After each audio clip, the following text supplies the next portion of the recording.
Hello everyone, good morning. और जैसा कि आप सभी लोगों का यहाँ पर आज 27 नंबर सेट होने वाला है एसएससी एमटीएस का।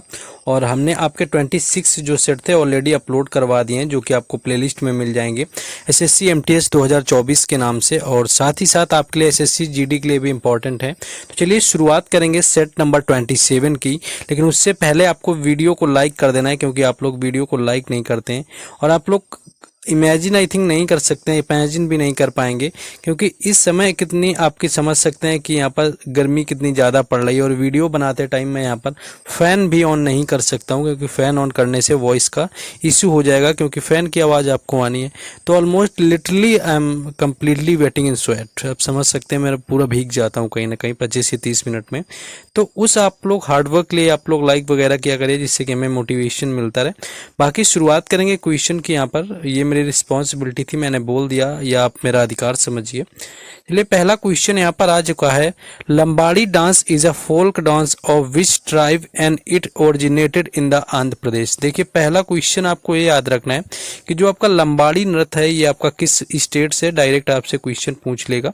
तो लंबाड़ी हमारा आ जाता है जाकर के आंध्र प्रदेश से। और यहाँ पर इसकी जनजाति पूछी, कौन सी जनजाति मनाती है, तो ये बंजारा जनजाति के द्वारा मनाया जाता है, जिसको नोमैड हम बोलते हैं।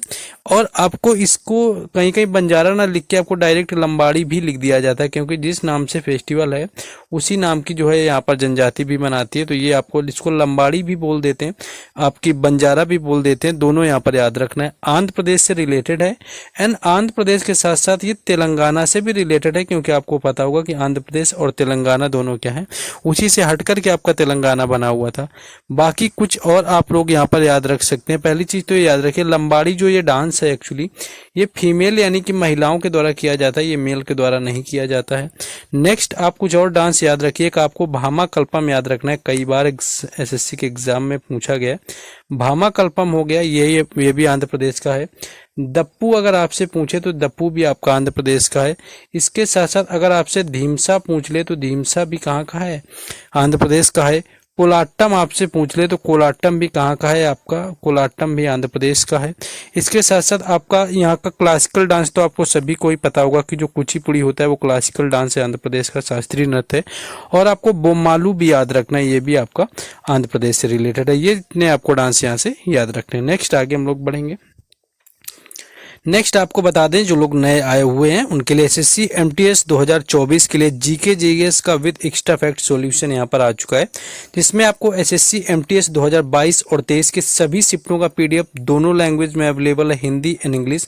क्योंकि जीके के लिए आपका इससे बार कुछ नहीं आने वाला है। आपका दोनों जो साल है 2022 और 23 का कंबाइंड प्राइस ओनली 45 रुपीज रखा गया, जो कि किसी भी बुक से बिल्कुल कम होता है। आपको 2 साल के जितने भी शिफ्ट के एग्जाम हुए सभी के question answer with extra fact आपको मिल जाएंगे। ये व्हाट्सएप नंबर दिया हुआ है, इस पर कांटेक्ट कर लेना है। किसी भी एसएससी एग्जाम के लेना चाहते हैं तो भी कांटेक्ट कर सकते हैं आप लोग। बाकी जो न्यू लोग हैं उनके लिए यहाँ पर ये बताना होता है, बाकी जो लोग हैं ले चुके हैं, जो लोग रेगुलर जुड़े हुए हैं उन लोगों को इग्नोर करके आगे बढ़ना होता है। नेक्स्ट आगे आ जाते हैं क्वेश्चन में।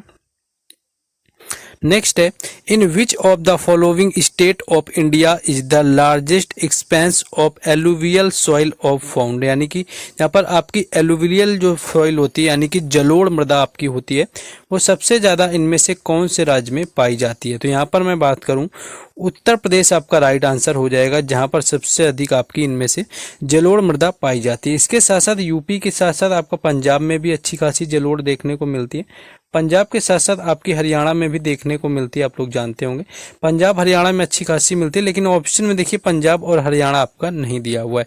जहां पर ज़्यादा अच्छी एग्रीकल्चर यानी कि खेती किसानी की बात होगी, जलोढ़ मृदा पाई जाएगी। और ये हमारी मिट्टियाँ होती कितनी प्रकार की हैं, ओवरऑल मैं बात करूँ तो ये 8 प्रकार की मिट्टियाँ होती हैं, जो कि निर्धारित करने वाली जो हमारी ऑर्गेनाइजेशन है दैट इज ICAR, और ये इस्टेब्लिश किया गया था 1929 में। इसको भी याद रख लेना, ICAR इस्टेब्लिश 1929 में हुआ। एंड इसके हेडक्वार्टर की मैं बात करूं तो हेडक्वार्टर ND यानी कि न्यू दिल्ली में है। ये चीज़ भी आप लोग याद रखेंगे। 8 तरह की मिट्टियां होती हैं, जिसमें कि सबसे ज़्यादा यानी कि जिसका विस्तार एक्सपेंस पाया जाता है वो जलोढ़ मृदा यानी कि एलुवियल जो सॉइल होती है सबसे ज़्यादा होती है। इसके बाद काली मिट्टी होती है, और काली मिट्टी को एक और नाम से भी जानते हैं जो कि रेगुर मिट्टी होती है, क्योंकि ये पूछा जाता है। कि काली मिट्टी को किस और के नाम से जानते हैं, तो रेगुर मिट्टी के नाम से भी जानते हैं। इसके बाद हमारी लाल मिट्टी होती है जिसको लाल पीली मिट्टी भी बोलते हैं, एंड उसके बाद लैटराइट मिट्टी भी आती है। तो सबसे ज़्यादा जलोढ़ पाई जाती है, फिर काली यानी कि रेगुर मिट्टी, फिर लाल मिट्टी और फिर इसके बाद में लैटराइट मिट्टी पाई जाती है। ओवरऑल 8 प्रकार की जो होती है सॉइल हमारे इंडिया में पाई जाती है। नेक्स्ट आगे क्वेश्चन है, Which university won the first position in the third Khelo India university games.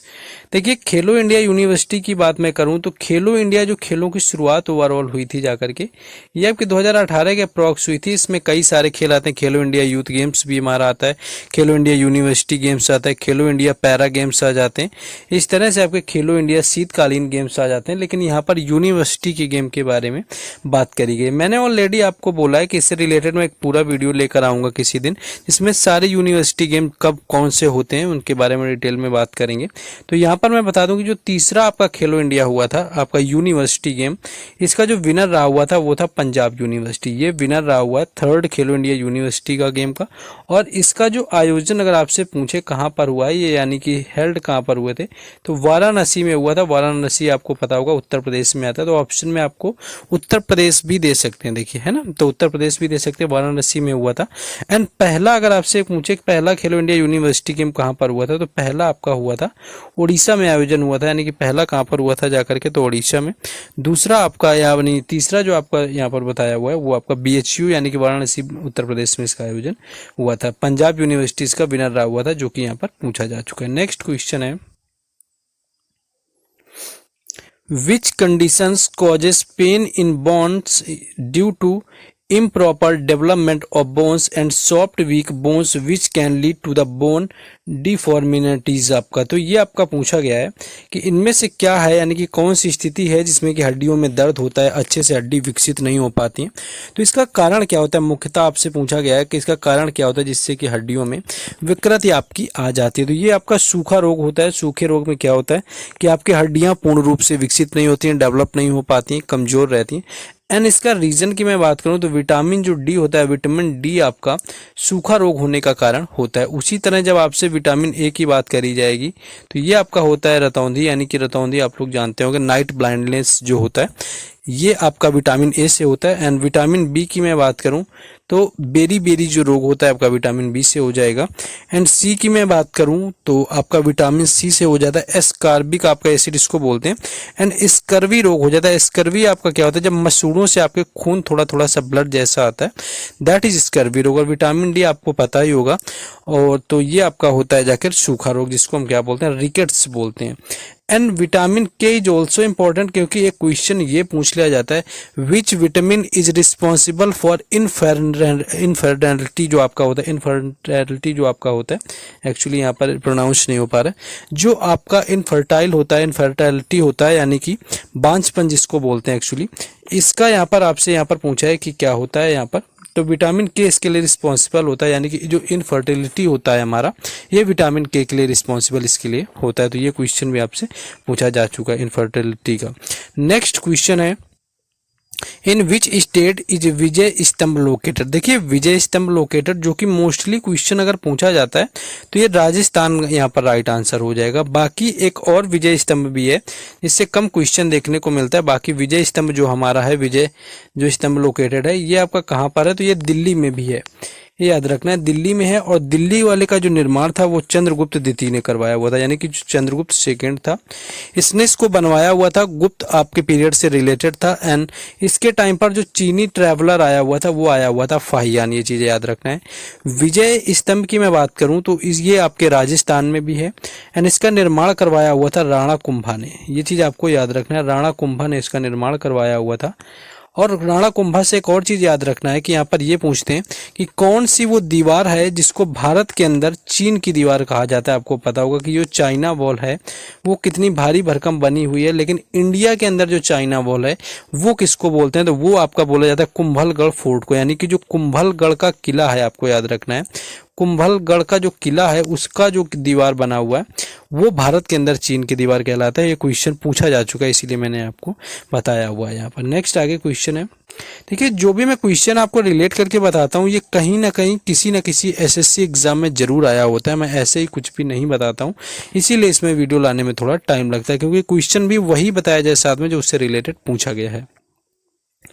Next है, who was the first speaker of the Lok Sabha, यानी कि पहला जो आपसे है लोकसभा का स्पीकर, यानी कि पहला जो अध्यक्ष है हमारे लोकसभा का, वो यहाँ पर पूछा गया था। और पहली जो लोकसभा की शुरुआत हुई थी वो कौन सी थी आपकी 1952 में, यानी कि पहली जो थी वो 1952 में शुरू करी।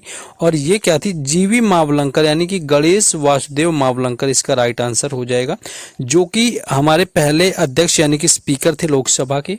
और अगर आपसे ये पूछ लें कि पहले जो उपाध्यक्ष रहे हुए थे वो कौन थे, तो M.A. जो आयंगर है, यानी कि उपाध्यक्ष की मैं बात करूं तो M.A. आयंगर जो हो जाएंगे ये पहले उपाध्यक्ष हो जाएंगे लोकसभा के। और पहली अगर महिला आपसे पूछा जाएगा, पहली महिला कौन थी लोकसभा स्पीकर, वो मीरा कुमारी हो जाएंगी। जेवी मावलंकर आपके पहले थे। और आपको क्या याद रखना है, 1952 में आपकी पहली लोकसभा की शुरुआत हुई थी। एंड आपको ये भी याद रखना है इससे कि आपकी जो वर्तमान में भी देखिए यहाँ लोकसभा के चुनाव हुए हैं, और वर्तमान में जो इलेक्शन आपके लोकसभा के हुए हैं वो 18वीं लोकसभा, ये याद रखना है, यानी कि 18th नंबर की आपकी लोकसभा भी हुई है। और इससे जो पहले चल रही थी वो 17वें नंबर की थी। और 17वें नंबर के जो लोकसभा के अध्यक्ष थे वो थे आपके ओम बिरला, ये याद रखना है, ओम बिरला इसके पहले वाले के थे। और 17 आपके 18वीं अभी बननी है, देखिए अभी शपथ लेंगे मोदी जी, तो वो चीज़ भी आप लोग यहाँ पर देखेंगे, उससे रिलेटेड जो भी क्वेश्चन बनेगा आगे देख लेंगे हम लोग। तो इतनी चीजें आई होप यहाँ पर आपको क्लियर हो गई होंगी। तो जो आप लोगों के लिए नया पॉइंट लगा करे उसको नोट किया करिए, ये आपके लिए बेहतर होगा। नेक्स्ट क्वेश्चन है, the story of my experiments with the truth, आपकी बुक यहाँ पर है, the story of my experiments with the truth is the autobiography of, यानी कि जो आपकी यहाँ पर सत्य के साथ मेरे प्रयोग, यानी कि story of my experiment with truth की बात करें तो ये महात्मा गांधी की बायोग्राफी, ऑटोबायोग्राफी यहाँ पर राइट आंसर हो जाएगा। जवाहरलाल नेहरू की बात करें तो डिस्कवरी ऑफ इंडिया आपने जरूर सुनी होगी, इनकी बुक आपको याद रखना है, डिस्कवरी ऑफ इंडिया है इनकी। एंड एक और इनकी बुक याद रखना है, letters from father to daughter, आपको क्या याद रखना है, letters from father to daughter, इन्होंने अपनी बेटी इंदिरा गांधी के लिए लिखा हुआ था, वो बुक भी कई बार पूछी जाती है। एंड डॉक्टर राजेंद्र प्रसाद की मैं बात करूं, डिवाइडेड इंडिया आपको याद रखना है, यानी कि डिवाइडेड इंडिया पहले एमटीएस के एग्जाम में भी कई बार पूछी जा चुकी। तो डिवाइडेड जो इंडिया है आपका, डिवाइडेड इंडिया किसकी, यहाँ पर राजेंद्र प्रसाद की पहले कई बार आई है पुस्तक। एंड योग वाली मैं बात करूं विवेकानंद की, तो आपकी कर्मयोग कोई पूछ ले, यानी कि कर्मयोग पूछ ले, कर्मयोग के साथ में आपके राजयोग पूछ ले, राजयोग के साथ में आपके भक्ति योग पूछ ले, ये आपके भक्ति योग कर्म योग हो गया, राजयोग हो गया, यानी कि योग वाली जो भी आप समझ सकते हैं, तो इनका स्वामी विवेकानंद आपका राइट आंसर हो जाएगा। नेक्स्ट क्वेश्चन है, Which state passed the bill for the protection of advocates and become the first state to do so, यानी कि ऐसा कौन सा स्टेट है, यानी कि ऐसा कौन सा राज्य है जो कि अधिवक्ताओं यानी कि वकीलों की सुरक्षा के लिए विधेयक पारित किया एंड पहला स्टेट बन गया ऐसा करने वाला। तो राजस्थान यहाँ पर राइट आंसर आपका हो जाएगा। और राजस्थान ने एक और काम आपका किया हुआ था, अगर आपको याद हो, मैंने एक दिन एक क्वेश्चन में करवाया हुआ था कि स्वास्थ्य का अधिकार देने वाला, यानी कि स्वास्थ्य का अधिकार प्राप्त करने वाला, स्वास्थ्य का अधिकार देने वाला पहला राज्य कौन बना, तो वो भी राजस्थान आपका बना हुआ था, 2023 में दिया हुआ था। एंड फर्स्ट स्टेट बना हुआ था जो कि हेल्थ यहाँ पर राइट्स जो प्रोवाइड कर रहा था, एक दिन मैंने करवाया हुआ है, जो कि आपके एमटीएस एग्जाम में पूछा भी गया।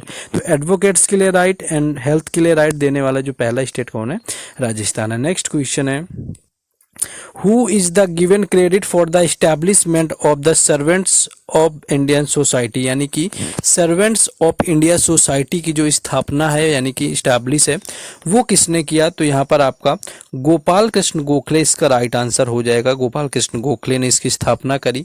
एंड अगर आपसे ईयर पूछ ले किस वर्ष करा, तो 1905 में इसकी स्थापना हुई थी, ये चीज भी याद रखना है।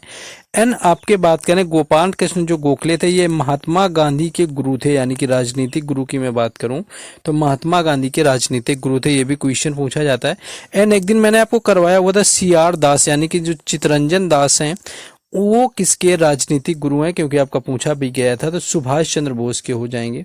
तो गोपाल कृष्ण गोखले महात्मा गांधी के राजनीतिक गुरु हैं एंड CR दास जो हैं वो सुभाष चंद्र बोस के हैं। और CR दास ने क्या किया हुआ था, 1923 के अंदर इन्होंने स्वराज पार्टी का गठन भी किया हुआ था, ये चीज आपको याद रखना है मोतीलाल नेहरू के साथ में। नेक्स्ट क्वेश्चन है,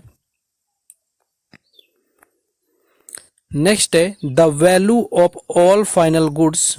आपका ये क्वेश्चन आपका नीचे हो गया, मैं ऊपर लेके आता हूँ। 12 तो मैंने आपका करवाया नहीं है, ऊपर कौन सा नंबर था, आई थिंक जी 10 नंबर था आपका।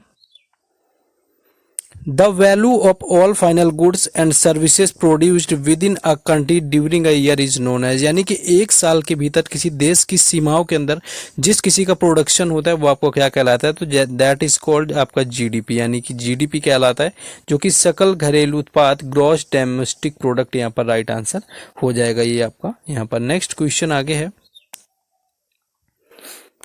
नेक्स्ट क्वेश्चन है विच of the following statement about Mahatma Gandhi is incorrect, यानी कि इनमें से कौन सा है स्टेटमेंट जो कि महात्मा गांधी के बारे में आपका सही नहीं है। तो आप देखिए इन्होंने लिखा है उन्होंने 1910 में चंपारण सत्याग्रह किया, ही लीड द चंपारण सत्याग्रह इन 1910। तो यही आपका पहला ही इनकरेक्ट मिल गया, क्योंकि इनका फर्स्ट जो सत्याग्रह था वो था Champaran Satyagraha and that was taken place in 1917। इन्होंने 1917 में किया हुआ था जाकर के ये चंपारण सत्याग्रह, तो पहला ही गलत हो गया जो कि हमारा राइट आंसर हो जाएगा। एंड भारत छोड़ो आंदोलन, क्विट इंडिया मूवमेंट 1942 आपका सही है। एंड 1930 में दांडी मार्च, ये भी आपका सही है। एंड इनका जन्म जो हुआ था 1869, यानी कि he was born in 1869, Porbandar में इनका जन्म हुआ, ये भी आपका सही है। पहला ही आपका नहीं सही है, क्योंकि 10 में पूछा है, 1910 में चंपारण सत्याग्रह बोला है जो कि 1917 में हुआ था। नेक्स्ट आगे क्वेश्चन है, ये क्वेश्चन भी आपको एक दिन हम करवा चुके हैं अच्छे से कि who among the following is credited with starting the fusion dance style called the high dance. देखिए हाई डांस जो आपका यहाँ पर स्टार्ट किया हुआ है, इसके बारे में मैंने बात किया हुआ था। इसमें क्या था, आपकी यूरोपियन टेक्निक लगाई गई थी, यानी कि यूरोपियन टेक्निक को क्या किया गया था, यूरोपियन टेक्निक को अपनाया गया था इंडियन आपके डांस में। और ये करने वाले जो थे वो थे यहाँ पर आपके उदय शंकर। ये क्वेश्चन भी कई बार घुमा फिरा के पूछ लेते हैं, और इन्हीं को बोलते हैं फ्यूजन शैली, यानी कि जो फ्यूजन है हमारा, फ्यूजन शैली की जो आपकी रही हुई है डांस यहाँ पर आपका रहा हुआ है फ्यूजन डांस स्टाइल। इसके अगर आपसे जनक पूछे, यानी कि father of fusion dance style भी पूछे, तो उदय शंकर उसका राइट आंसर हो जाएगा। डायरेक्ट ये डिट्टो क्वेश्चन ही पूछा जाता है, जब तक आपका फ्यूजन डांस स्टाइल पूछा जाएगा डायरेक्ट उदय शंकर का नाम यहाँ पर आपसे पूछ लिया जाएगा। नेक्स्ट क्वेश्चन है, नेक्स्ट क्वेश्चन आ चुका है, ACF Award Players of the Year awarded to the Grand Master who is the only the 16 Indian to break the 2700 rating target and the youngest Grand Master in the country to be rated above 2700। यानी कि आपको इतना याद रखना है कि सबसे youngest आपका ग्रैंड मास्टर कौन हुआ। तो यंगेस्ट अगर ग्रैंड मास्टर की यहाँ पर मैं बात कर लूँ, सबसे यंगेस्ट ग्रैंड मास्टर के नाम पर आपका डी गुकेश यहाँ पर आ जाएगा, डी गुकेश राइट आंसर हो जाएगा। तो ये आपके बने हैं जिनको आपका यहाँ पर सबसे कम आपके एज के रहे हुए हैं। इसके साथ आपको ये याद रखना है कि डी गुकेश आपके दूसरे इंडियन हुए, यानी कि सेकेंड इंडियन ये हुए हैं, दूसरे इंडियन रहे भारतीय जिन्होंने विश्व चैंपियनशिप के लिए क्वालिफाई किया हुआ है। तो आपको ये पता होगा कि पहले कौन थे, तो पहले क्वालिफाई करने वाले थे विश्वनाथ आनंद, यानी कि पहले विश्वनाथ आनंद थे सबसे पहले जिन्होंने विश्व चैंपियनशिप के लिए क्वालिफाई किया हुआ था। एंड यही आपके पहले ग्रैंड मास्टर भी हुए, और इनकी बुक यानी कि बायोग्राफी बहुत पूछी जाती, दैट इज माइंड मास्टर। आपको याद रखना है कि माइंड मास्टर किसकी बायोग्राफी है, तो विश्वनाथ आनंद की। भारत के पहले ग्रैंड मास्टर थे, ये क्वेश्चन आपका डायरेक्ट पूछा जाएगा। देन दूसरे जो हुए डी गुकेश, जो कि सबसे कम एज के भी हैं और आपके जो है क्वालिफाई करने के लिए जो आपका वर्ल्ड चैंपियनशिप है उसके लिए क्वालिफाई करने वाले। नेक्स्ट क्वेश्चन है, What is the main reason for the large amount of rainfall during summer on the west coastal of India? यानी कि जो आपके जो हाई रेनफॉल होता है आपका वेस्ट कोस्ट में, उसका रीजन क्या है, तो ये आपका पश्चिमी जो तट होता है, वेस्टर्न जो कोस्ट होता है, इसी के कारण आपका होता है। इससे आपको याद रखना है, एक आपका पश्चिमी घाट हो गया, इसके साथ साथ एक आपका पूर्वी घाट यानी कि ईस्टर्न घाट होता है, और ये दोनों जहाँ पर मिलते हैं वो आपकी पहाड़ी होती है नीलगिरी, यानी कि नीलगिरी की पहाड़ियों पर क्या होता है, इन दोनों का मिलन होता है। और नीलगिरी की सबसे ऊंची चोटी आपके डोडा बेटा, ये याद रखना है कि नीलगिरी की सबसे ऊंची, अगर आपसे हाईएस्ट पीक पूछ ले, डोडा बेटा हो जाएगा। पश्चिमी घाट की आपसे पूछेगा तो पश्चिमी घाट की हो जाएगी अनाईमुड़ी। पश्चिमी घाट की अगर आपसे पूछेगा तो अनाईमुड़ी हो जाएगी। एंड पूर्वी घाट ईस्टर्न घाट की पूछेगा तो महेंद्रगिरी हो जाएगी। एमटीएस में आपका 2020-21 टाइम मुझे याद है एक बार पूछा गया था कि पूर्वी ईस्टर्न घाट जो आपका है, पूर्वी घाट की सबसे हाईएस्ट पीक कौन सी है, तो वो आपकी महेंद्रगिरी हो जाती है। तो ये आपको याद रखना है। नेक्स्ट आगे क्वेश्चन है, ये क्वेश्चन आपका देखिए, आपको याद रख लेना कि किस भारतीय संगीतकार के नाम से संयुक्त राज्य अमेरिका में मैसाचुसेट्स राज्य ने 1984 में 20 अप्रैल को उनके नाम पर एक दिन घोषित किया हुआ था। यानी कि जो मैसा आपका चुसेट्स आपका राज्य है यूएसए का, इसने क्या किया कि 1984 में किस भारतीय संगीतकार को जो है 20 अप्रैल का एक दिन उनके नाम पर घोषित किया। तो ये चीज आपको याद रखना है, क्वेश्चन पूछा गया। तो ये थे आपके अमजद अली खान। अमजद अली खान इसका राइट आंसर हो जाएगा। एंड अमजद अली खान से आपको याद रखना है, सरोद के बहुत अच्छे आपके संगीतकार हैं, बहुत प्रचलित नाम है सरोद से। सरोद का अगर आपसे पूछे तो अमजद अली खान का अच्छा नाम जाना पहचाना बहुत हो जाएगा। एंड इनको अवार्ड जो मिले आपको याद रखना, 1975 में इनको मिला पद्मश्री, इसके बाद 1991 में इनको मिला पद्म भूषण, एंड 2001 यानी कि 2001 में मिला पद्म विभूषण, और आपका इनका याद रखना है कि 1989 यानी कि 1989 में इनको मिला संगीत नाटक अकादमी अवार्ड। 1975 में पद्मश्री, 1989 में संगीत नाटक अकादमी पुरस्कार, 1991 में पद्म भूषण, एंड 2001 में पद्म विभूषण। और इनका जो संबंध है वो किससे है, सरोद से। तो ये चीज आपको याद रखना है। नेक्स्ट हम लोग आगे बढ़ेंगे।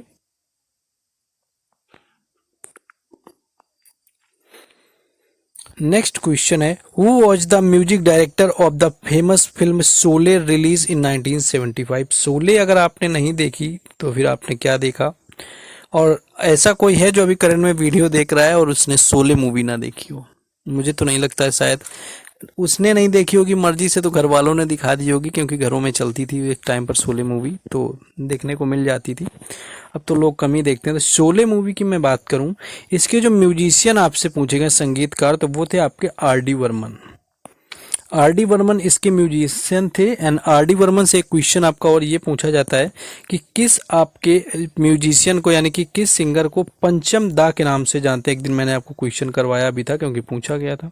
तो किस आपके संगीतकार को पंचम दा के नाम से जाना जाता है, तो वो भी आपके आर डी बर्मन को ही पंचम दा के नाम से जानते हैं। ये क्वेश्चन आपको याद रखना है। एंड कुछ आपके जो ऐसे लोग हैं जैसे कि जिनके बारे में लगातार आपको पूछ लिया जाता है, जैसे मैंने सॉन्ग आपको बताया था कि मेरे देश की धरती सोना उगले उगले हीरे मोती, एक दिन पूछा गया था क्योंकि क्वेश्चन आपका आया हुआ था। तो ये गाया हुआ है महेंद्र कपूर ने। और ए मेरे वतन के लोगों जो है ये गाया गया था लता मंगेशकर जी के द्वारा, जो कि चाइना वॉर जब हमारा हुआ था, इंडो चाइना वॉर हुआ था, उसके बाद यहाँ पर ये गाया गया था। नेक्स्ट क्वेश्चन है, नेक्स्ट है, who among the following is the author of the novel animal form. देखिए एनिमल यहाँ पर फॉर्म का आपसे पूछा गया है, तो एनिमल फॉर्म की बात करें तो जॉर्ज ऑरवेल यहाँ पर राइट आंसर हो जाएगा। यानी जॉर्ज जो ऑरवेल हैं ये राइटर हैं एनिमल फॉर्म के। और आपको याद रख लेना है, जैसे कि कुछ और आपको बुक याद रखना है, वॉर एंड पीस आपको याद रखना है। वॉर एंड जो पीस हो गया ये आपकी फॉरेन राइटर की है, इसलिए मैं बता रहा हूँ, वॉर एंड पीस हो गया। और अन्ना कैरेनिना ये आपसे पूछते हैं, अन्ना कैरेनिना, अन्ना कैरेनिना हो गया। और इसके साथ साथ ये आपका वॉर एंड पीस, ये बुक लिखी गई है लियो टॉलस्टॉय के द्वारा। और ये दोनों की दोनों बुक जो है पूछी जा चुकी हैं एमटीएस के एग्जाम में। लियो टॉलस्टॉय ने War and Peace and Anna Karenina दोनों लिखी हुई है, ये चीज आपको याद रखना है। नेक्स्ट आगे क्वेश्चन आ जाता है हमारा। नेक्स्ट है, chaoite, buckminsterfullerene and graphene are the related to the which elements. यानी कि चावोइट हो गया, बकमिंस्टर हो गया, फुलरीन हो गया, ये किसके आपके तत्व के संबंधित होते हैं? तो ये आपके सारे के सारे रिलेटेड हैं कार्बन से। कार्बन के ही आपके सब्स्टिट्यूएंट होते हैं और कार्बन का ही अपर रूप आपका हीरा भी होता है। ये चीज आपको याद रखना है कि कार्बन का अगर आपका सबसे ठोस रूप यानी कि अपरूप पूछा जाएगा तो वो आपका हीरा यानी कि डायमंड हो जाएगा। नेक्स्ट क्वेश्चन है, नेक्स्ट है the technique of classical dance was codified by the about the 5th century, यानी कि कौन था भारतीय जो नृत्य की तकनीक को लगभग 5वीं शताब्दी के टाइम आपका कुटीकृत किया गया था, यानी कि कोडिफाइड किया गया था आपका। किसने इन आपके क्लासिकल डांस के बारे में बताया? तो ये थे हमारे भरत मुनि। भरत मुनि के द्वारा ये बताया गया था और भरत मुनि ने एक बुक लिखी जिसका नाम था नाट्य शास्त्र, और इसी नाट्य शास्त्र में जो है हमारे शास्त्रीय नृत्यों के बारे में बखान किया गया है। चाणक्य की मैं बात करूं तो ये चंद्रगुप्त मौर्य के क्या हैं, आपके प्रधानमंत्री थे। इनका नाम एक तो विष्णुगुप्त भी आपका काफ़ी प्रचलित है, विष्णुगुप्त हो गया, कौटिल्य हो गया, और चाणक्य ने बुक लिखी हुई थी अर्थशास्त्र। ये याद रखना है कि अर्थशास्त्र किसके द्वारा लिखी गई, तो कौटिल्य, विष्णुगुप्त, चाणक्य, कोई चीज़ आपको ऑप्शन में दिया होगा। कल्हड़ ने लिखी हुई है राज तरंगिणी। कई बार बुक पूछा गया है कि राज तरंगिणी जो है किसके द्वारा लिखी गई, तो राज तरंगिणी लिखी गई है कल्हड़ के द्वारा। ये चीज़ भी आपको याद रखना है। एन आपको राज तरंगिणी जो होगा ये कल्हड़ के द्वारा हो जाएगी। और भरत के आपको नाट्यशास्त्र मैंने बता दी। शूद्रक ने लिखी हुई है एक बुक जो है वह मृच्छकटिका। मृच्छकटिका के लेखक आपसे पूछे जाते हैं कई बार कि मृच्छकटिका के जो लेखक हैं वो कौन है, तो मृच्छकटिका जो लिखी गई है वो लिखी है शूद्रक। नेक्स्ट क्वेश्चन है After independence, port was developed to reduce the burden of the trade on the Mumbai port। देखिए मुंबई पोर्ट था, उस पे काफ़ी बर्डन आ गया। जैसे हमारा देश आज़ाद हुआ, हमें आज़ादी मिली, उस पर काफ़ी बर्डन आ गया, तो उसको कम करने के लिए एक नया हमारा एयरपोर्ट बनाया गया था। क्योंकि इसका रीजन है आपका पोर्ट, एयरपोर्ट बोले, पोर्ट बनाया गया था बंदरगाह। क्योंकि इसके पहले हमारा कराची पोर्ट था, कराची पोर्ट इसको हैंडल कर लेता था, यानी कि मुंबई पोर्ट पर जो वेटेज ज़्यादा होता था वो कराची पोर्ट जाता था। लेकिन हमारा जब पार्टीशन हुआ, भारत और पाकिस्तान अलग हुआ, तो कराची तो आपका पाकिस्तान में चला गया, तो यहाँ पर ज़्यादा आपका यहाँ पर प्रेशर पड़ने लगा, यानी कि व्यापार ज़्यादा बोझ पड़ने लगा। तो एक नए आपके जो है आपका नया आपका बंदरगाह यानी कि पोर्ट बनाया गया, जो कि था आपका कांडला बंदरगाह, यानी कि कांडला जो है गुजरात में आपका है, ये बनाया गया था। इसके साथ साथ आपका पीटी नेहरू यानी कि पंडित जवाहरलाल जो नेहरू पोर्ट है ये भी बनाया गया था, क्योंकि ये भी आपका मुंबई में ही है और उसी मुंबई आपके पोर्ट से जुड़ा हुआ है जवाहरलाल नेहरू बंदरगाह। तो अगर कभी ऑप्शन में आपको वो दे दे तो उसको भी टिक कर देना है, क्योंकि एक बार वो भी मुझे मिला हुआ है आपको टिक। और या फिर आपको याद रखना है सिंपल सा कि कांडला जो बंदरगाह है गुजरात का, इसका यहाँ पर आपका बनाया गया था मुंबई जो पोर्ट है उसका बोझ कम करने के लिए। एन आपको चेन्नई पता है। विशाखापट्टनम अगर सबसे गहरा पोर्ट अगर आप कोई आपसे पूछे कि सबसे गहरा पोर्ट कौन सा है, आपसे सबसे गहरा आपसे पूछ ले बंदरगाह, तो फिर आपका विशाखापट्टनम हो जाएगा। ये भी क्वेश्चन पूछा जा चुका है। तो ये थे हमारे 20 क्वेश्चन जो मैंने आपको करवाए हुए हैं। बाकी मैंने अपनी तरफ से हार्डवर्क कर दिया, अब आप लोगों की बारी है कि आप लोग कितना करेंगे, कितना सपोर्ट करेंगे, आप लोग किस तरह से इसमें दिखाएंगे अपना प्यार। तो बाकी आपसे मुलाकात होगी नेक्स्ट वीडियो में। हर अपडेट हमारी टेलीग्राम चैनल और व्हाट्सएप ग्रुप पर मिलती है, जिनके लिंक आपको डिस्क्रिप्शन में मैंने ऑलरेडी दे दिए हैं। बाकी वीडियो को लाइक, शेयर, कमेंट वगैरह जो भी आप लोगों को करना है आप लोग कर सकते हैं एज ए सपोर्ट। बाकी आपके लिए जो है लगातार सीरीज आती रहेगी। मैं कोशिश कर रहा हूँ कि एग्जाम तक आपको अगर थोड़ा भी टाइम देंगे तो आपका सारा कुछ कवर हो जाएगा। बाकी PDF से भी आप परचेज करके अच्छे से जल्दी से रिविजन कर सकते हैं। मिलते हैं नेक्स्ट वीडियो में। जय हिंद।